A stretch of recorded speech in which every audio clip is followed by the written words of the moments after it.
ટીવાય BSc home science semester 5 paper number 6 nutrition અને fitness વિષય અંતર્ગત યુનિટ નંબર 5 રમતવીરોનું પોષણ. તેમાં શરૂઆતમાં આપણે રમતવીરોને શું પોષણ આપવું જોઈએ તે જોયું. ત્યાર પછી હવેમાં આગળ વિટામિન્સની જરૂરિયાત.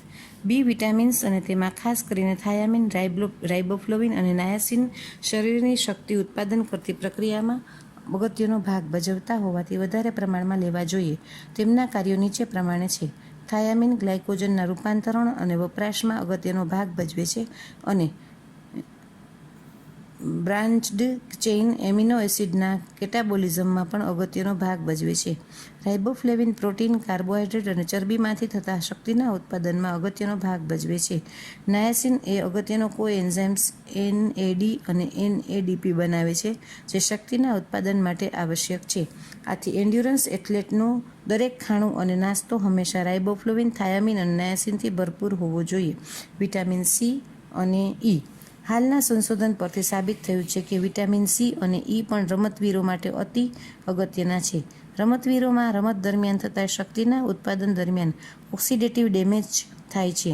250 થી 500 મિલીગ્રામ વિટામિન સી લેવાથી રમતવીરોની જરૂરિયાત સંતોષાય છે. આ ઉપરાંત વિટામિન ઈ માટે આહારમાં પુષ્કળ પ્રમાણમાં ફળો અને શાકભાજી લેવા જોઈએ અથવા તેનો સમાવેશ કરવો જોઈએ. આયર્ન. આયર્ન એ ઓક્સિજનના પરિવહનમાં અગત્યનો ભાગ ભજવતું હોવાથી એરોબિક શક્તિ પ્રમાણે અને એન્ડ્યુરન્સ તાલીમ માટે ખૂબ જ અગત્યનું છે. રમતવીરો કે જેઓ રોવર્સ અથવા સાયકલિસ્ટ હોય તેઓ તેના આંતરડાની દિવાલ મારફત પેશાબ કે મળ દ્વારા આયર્નનો વ્યય કરે છે. આ ઉપરાંત આયર્નનો પરસેવા દ્વારા પણ વ્યય થતો હોવાથી તે સારી માત્રામાં લેવું જોઈએ. સોડિયમ અને પોટેશિયમ. સોડિયમ અને પોટેશિયમને એન્ડ્યુરન્સ કસરત માટેના હીરોઝ તરીકે ઓળખવામાં આવે છે. લાંબા ગાળાની કસરત દરમિયાન સોડિયમ કે જેનું પ્રમાણ ECFમાં એટલે કે એક્સ્ટ્રા સેલ્યુલર ફ્લુઇડ વધારે હોય છે તથા પોટેશિયમ કે જેનું પ્રમાણ ICF ઇન્ટ્રા સેલ્યુલર ફ્લુઇડ વધારે હોય છે, તેની સાથે મળી આખા શરીરમાં ફ્લુઇડ એટલે કે પ્રવાહીનું બેલેન્સ જાળવવામાં મદદરૂપ થાય છે. આ બંનેની અદલા બદલી અને કોષની અંદર બહારની ગતિવિધિ એ સંવેદનાઓના વહન અને સ્નાયુઓના સંકોચન માટે જરૂરી હોય છે. આ બંનેનો પરસેવા માટે વ્યય થાય છે. આમ છતાં પોટેશિયમની સાપેક્ષે સોડિયમનો વ્યય વધારે મહત્વ ધરાવે છે.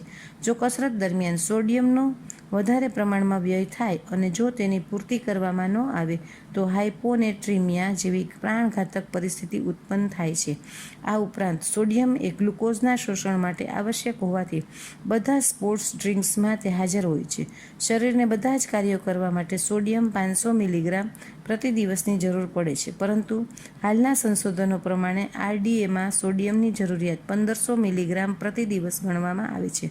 સામાન્ય સંજોગોમાં સોડિયમ વધારાનો આપવો પડતો નથી, પરંતુ 4 કલાક કે તેથી વધારે કસરત અથવા તો સ્પર્ધા ચાલુ રહે તો 500 થી 1000 મિલીગ્રામ પ્રતિ કલાક લેખે સોડિયમ આપવામાં આવે છે. પોટેશિયમની ફૂડ્સ એન્ડ ન્યુટ્રિશન બોર્ડ્સ દ્વારા 4700 મિલીગ્રામ પ્રતિ દિવસની ભલામણ કરવામાં આવે છે. પોટેશિયમ વધારાનો આપવો પડતો નથી. જો વધારે માત્રામાં પોટેશિયમ આપવામાં આવે તો તેની ચેતાતંત્ર ઉપર વિઘાતક અસર થાય છે અને જો 18000 મિલીગ્રામ જેટલી માત્રામાં આપવામાં આવે તો હાર્ટ એટેક પણ આવી શકે છે. કેલ્શિયમ. કેલ્શિયમ હાડકાને મજબૂત બનાવનાર તત્વ તરીકે ઓળખવામાં આવે છે. કેલ્શિયમ રુધિરના ગંઠાવામાં, સંવેદનાઓના વહનમાં, સ્નાયુઓના સંકોચનમાં, રોગોના પ્રતિકાર કરવા તેમજ વજનની જાળવણી માટે ઉપયોગી છે. આથી રમતવીરે જરૂરી માત્રામાં કેલ્શિયમ લેવું જોઈએ. RDA દ્વારા 19 થી 50 વર્ષના સ્ત્રી પુરુષો માટે 1000 મિલીગ્રામની ભલામણ કરેલ છે. રમતવીરોને પણ આટલું કેલ્શિયમ મળી રહેવું જોઈએ. જો કેલ્શિયમ આહારમાંથી પૂરતા પ્રમાણમાં ન મળી શકે તેમ હોય તો વધારાનું આપતી વખતે નીચેના મુદ્દાઓ ધ્યાનમાં રાખવા જોઈએ. 500 મિલીગ્રામથી વધારે કેલ્શિયમ એક વખતમાં શોષાઈ શકતું નથી. આથી કેલ્શિયમ વધારાનું આપવું હોય તો થોડું વધારે વખત આપવું જોઈએ. જો કેલ્શિયમના ક્ષારોનું વિભાજન જઠરમાં રહેલા એસિડ વડે થાય તો તેનું શોષણ સરળતાથી થાય છે. આથી કેલ્શિયમ વધારાનું આપવાનું થાય તો સાથે થોડો આહાર આપવો જોઈએ, જેથી જઠર દ્વારા પાચક રસનું સારું રિક્રિએશન થાય છે. કેલ્શિયમની ગોળી બીજા કોઈ પોષક તત્વો સાથે ન લેવી જોઈએ, કારણ કે તેને પરિણામે પોષક તત્વ અને બીજા પોષક તત્વો વચ્ચે આંતરક્રિયા થાય છે. દાખલા તરીકે કેલ્શિયમની સાથે આયર્ન કે ઝિંક લેવામાં આવે તો આંતરક્રિયાને પરિણામે એક પણનું શોષણ થતું નથી, પરંતુ બીજી મુશ્કેલીઓ ઊભી થાય છે. કેલ્શિયમનું સપ્લિમેન્ટ ઓયસ્ટરના સેલ અથવા બોન મિલમાંથી ન હોવું જોઈએ, કારણ કે તેમાં લેડ એટલે કે સીસું હાજર હોય છે. મેગ્નેશિયમ. આરડીએ દ્વારા મેગ્નેશિયમની 19 થી 30 વર્ષના પુરુષો માટે 400 મિલીગ્રામ અને સ્ત્રીઓ માટે 310 મિલીગ્રામ તથા 30 થી 70 વર્ષના પુરુષો માટે 420 અને સ્ત્રીઓ માટે 320 મિલીગ્રામની ભલામણ કરેલ છે. મેગ્નેશિયમ શરીરમાં 800થી વધારે પ્રકારની એન્ઝાઇમેટિક પ્રક્રિયાઓમાં મદદરૂપ થાય છે. આ ઉપરાંત ડીએનએ અને પ્રોટીનના સંશ્લેષણમાં પણ ઉપયોગી છે. સંશોધનો પ્રમાણે મેગ્નેશિયમ રુધિરના દબાણના નિયમનમાં પણ ફાળો આપે છે. આ ઉપરાંત તે પ્રોટીન અને ચરબીના મેટાબોલિઝમ અને એટીપીના ઉત્પાદન માટે પણ મદદરૂપ હોવાથી રમતવીરને જરૂરી પ્રમાણમાં મળી રહેવું જોઈએ. મેગ્નેશિયમ બધા જ પ્રકારના ખાદ્યોમાંથી મળી રહેતું હોવાથી સામાન્ય સંજોગોમાં તે વધારાનું આપવું પડતું નથી. ઝિંક એ શરીરમાં થતી 200 પ્રકારની એન્ઝાઇમેટિક પ્રક્રિયામાં મદદરૂપ થાય છે. આ ઉપરાંત ઝિંક રોગપ્રતિકારક શક્તિ વધારવા, અંતઃસ્ત્રાવોના સંશ્લેષણ, પ્રોટીનના સંશ્લેષણ અને મગજના કાર્યમાં વૃદ્ધિ અને વિકાસમાં તથા પ્રોટીન અને ચરબી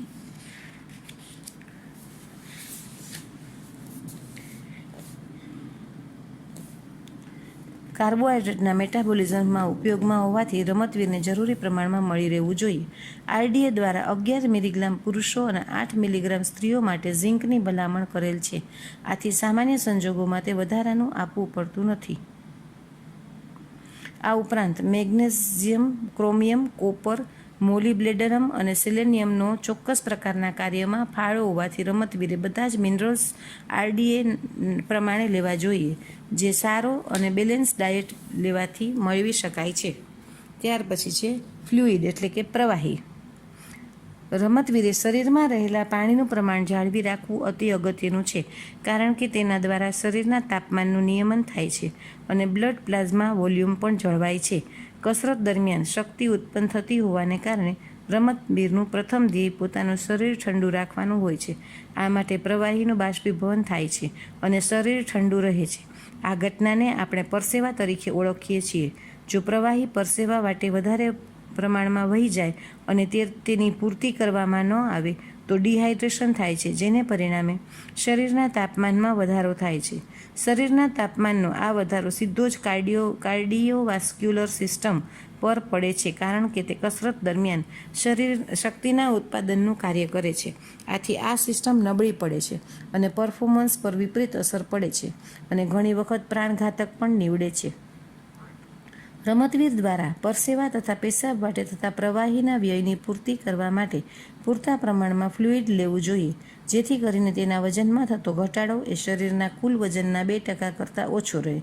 આ માટે દરેક રમતવીરે લગભગ 10-20 મિનિટના અંતરે 200-300 ml પાણી અથવા પ્રવાહી લેવું જોઈએ. આમ છતાં પણ દરેક રમતવીરે આ માટે કસરત દરમિયાન કેટલું ફ્લુઇડ લોસ થાય છે તે જાણવા માટે સ્વેટ ટેસ્ટ આપવાનો જોઈએ. સ્વેટ ટેસ્ટ જુદા જુદા વાતાવરણમાં કરી શકાય તેટલા સાચા પરિણામો મેળવવા જોઈએ. સ્વેટ ટેસ્ટ માટેમાં નીચેની માહિતી મેળવવામાં આવે છે. એમાં કસરત પહેલાં શરીરનું વજન નોંધવામાં આવે છે, કસરત કર્યા બાદ શરીરનું વજન નોંધવામાં આવે છે અને કસરત દરમિયાન કેટલું પ્રવાહી લીધેલ છે તે માપવામાં આવે છે. કસરત દરમિયાન કરેલ પેશાબનું કદ માપવામાં આવે છે અને કસરત માટેનો કુલ સમય નોંધવામાં આવે છે.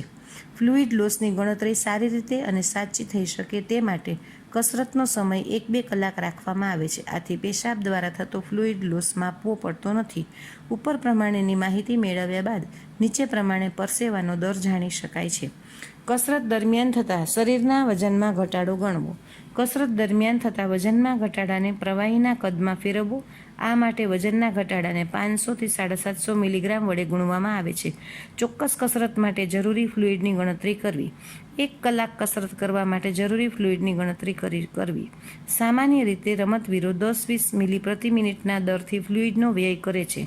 રમતવીરોને તાલીમ તથા સ્પર્ધા દરમિયાન વધારાના સોડિયમની જરૂરિયાત રહે છે, કારણ કે લાંબા ગાળાની કસરત દરમિયાન તેઓ 1000 મિલીગ્રામ પ્રતિ લિટર પ્રમાણે સોડિયમનો વ્યય કરે છે.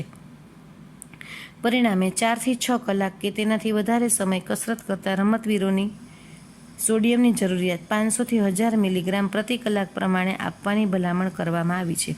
આટલી જરૂરિયાત માત્ર સ્પોર્ટ્સ ડ્રિંક્સમાંથી મળી ન રહેતી હોવાને કારણે તેને સોડિયમ ટેબ્લેટના સ્વરૂપમાં આપવામાં આવે છે.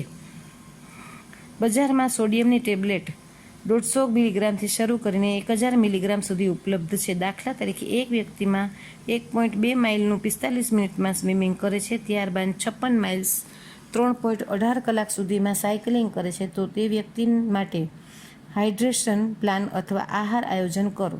સૌપ્રથમ, ડાયટિશિયન જે તે વ્યક્તિને સ્વેટ ટ્રાયલ આપવાનું કહે છે જેથી કરીને તેના દ્વારા થતો ફ્લુઇડનો લોસ જાણી શકાય છે.